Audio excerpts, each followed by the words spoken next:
Army 21వ dog యూనిట్కి చెందిన 6 ఏళ్ల జాగిలం కెంట్ వీరమరణం పొందింది. రాజౌరి జిల్లా నార్లా ప్రాంతంలో తీవ్రవాదులు సైనికుల మధ్య జరిగిన ఎన్కౌంటర్లో కెంట్ తన జవాన్ను కాపాడే క్రమంలో ప్రాణాలు వదిలేసింది. తీవ్రవాదులను వెతికే సైనికుల బృందానికి కెంట్ సాయపడేది. తీవ్రవాదులను వేటాడే క్రమంలో ఇద్దరి మధ్య భారీగా కాల్పులు జరిగాయి. తన హ్యాండ్లర్ను కాపాడే ప్రయత్నంలో భాగంగా తన జీవితాన్ని పణంగా పెట్టింది అని జమ్మూకు చెందిన రక్షణ శాఖ అధికార ప్రతినిధి లెఫ్టినెంట్ కల్నల్ సునీల్ బర్త్వాల్ చెప్పారు. కెంట్ అంత్యక్రియలకు పెద్ద సంఖ్యలో ఆర్మీ సిబ్బంది హాజరయ్యారు. కన్నీటితో కెంట్కు తుది వీడ్కోలు చెప్పారు.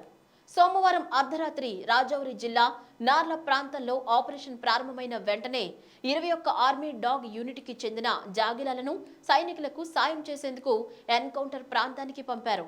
2023 ఆగస్టు 16 నుంచి ఆగస్టు 31 మధ్యలో 2 వారాల పాటు శిక్షణ తీసుకున్న కెంట్ సెప్టెంబర్ 1 నుంచే విధుల్లో చేరింది.